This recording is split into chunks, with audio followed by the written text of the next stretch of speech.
What's up guys, j'espère que vous allez bien. Donc on se retrouve ensemble pour ma vidéo hebdomadaire de la semaine du 5 juin. Donc sans plus tarder, let's go sur les charts. Donc on débute avec l'or comme à l'habitude.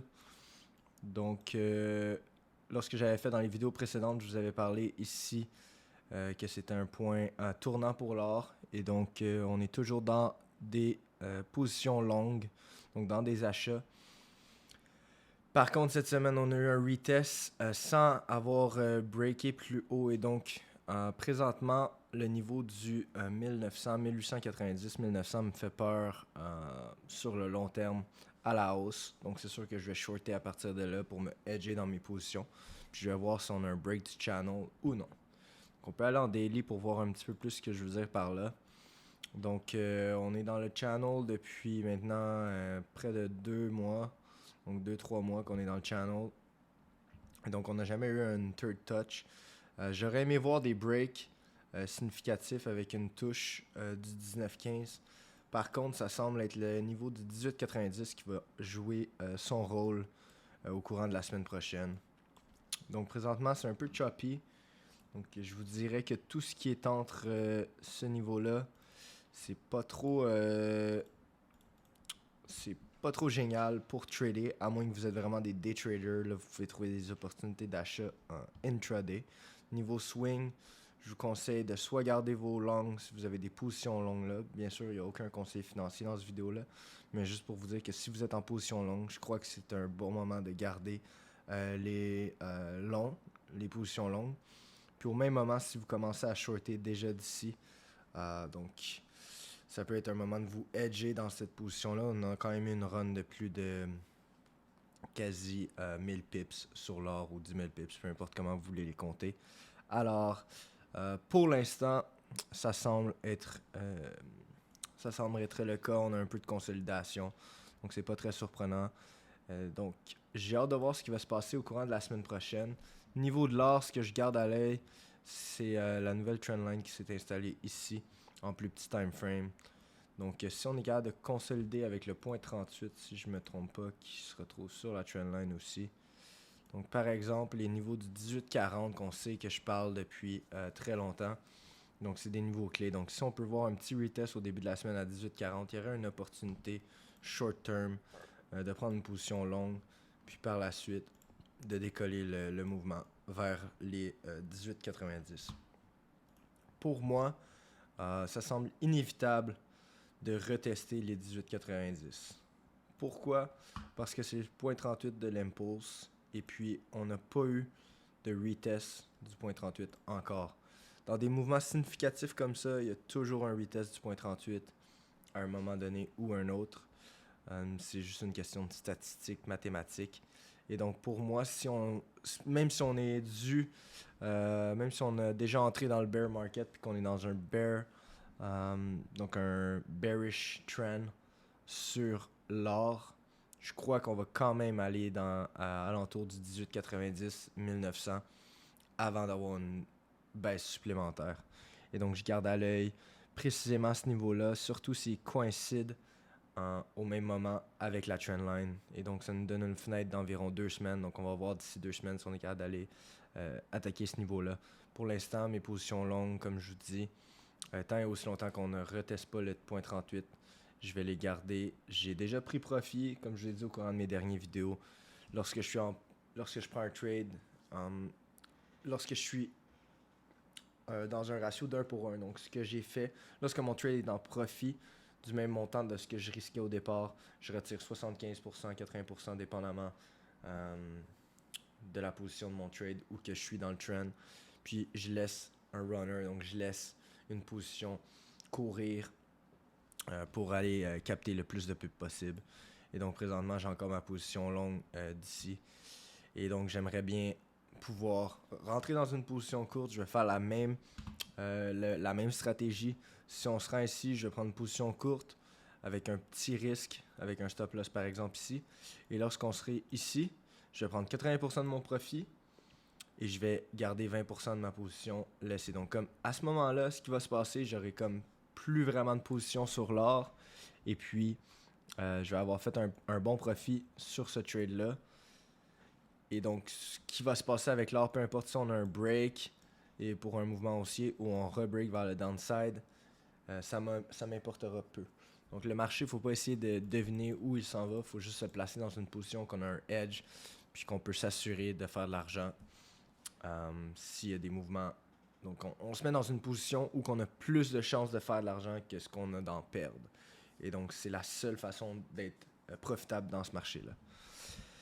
Donc, au niveau de l'argent, on n'a pas retesté non plus la zone que je m'attendais à être retestée. Donc, c'est pour ça que je vous dis, le point 38, là, je le verrais vraiment se faire retester au même moment que l'or. Donc, je dis pas qu'il va pas y avoir une petite correction encore plus profonde, un peu comme sur l'or avant, mais j'aimerais bien voir le point 38 se faire retester. Ici, on avait le channel qui pourrait coïncider avec le point 38.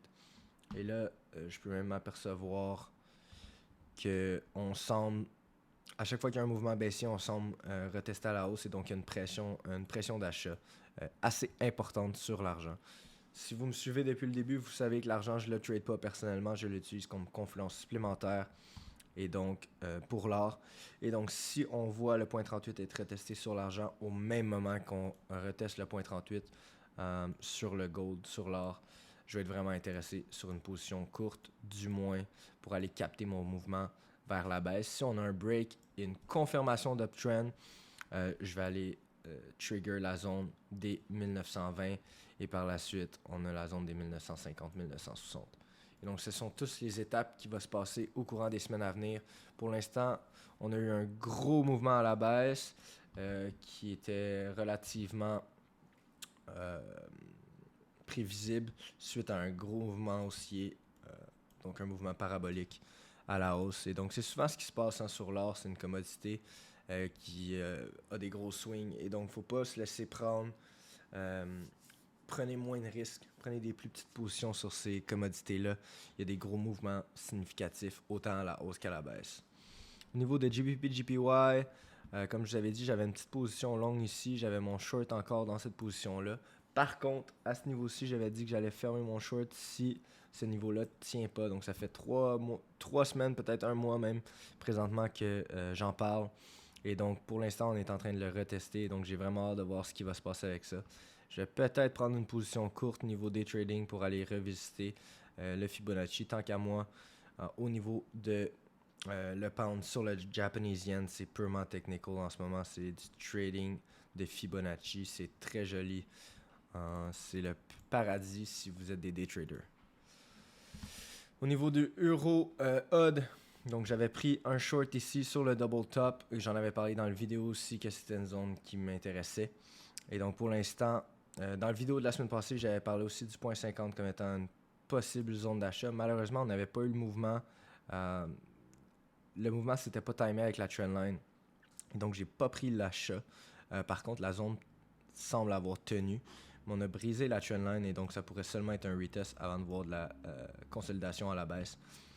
Au niveau clé à garder en tête sur le ROD, j'extendrais ce petit niveau-là ici et je garderais ça en tête. Ça pourrait être un niveau clé intéressant. Sinon, il y a aussi, si vous voyez juste ici, on avait de la résistance, ça a fait acte de support. Et donc ce niveau-là, qui est le 1.46.9, donc 1.47 dans ces niveaux-là, on peut voir qui s'aligne avec le point 61 du Fibo. Et donc cette petite zone-là pourrait être aussi intéressante sur un day trading. Donc c'est beaucoup, cette vidéo-là va être plus bref que les autres, comme je vous ai dit. C'est plus une question de day trading présentement. On n'a aucun trend confirmé au courant de la semaine dernière. Et donc, je garde ça à l'œil. Même chose au niveau du Bitcoin. On semble avoir break à la hausse, mais on a eu un retour significatif qui signale qu'à chaque fois qu'il y a une petite run, la prise de profit est en forte demande. Et donc, c'est dans des situations comme ça, dans des situations que le marché est incertain, que souvent il va y avoir des mouvements significatifs par les banques. Mais croyez-moi qu'il va y avoir encore plusieurs manipulations comme ça avant d'avoir de mouvements significatifs. Et donc, restez prudent.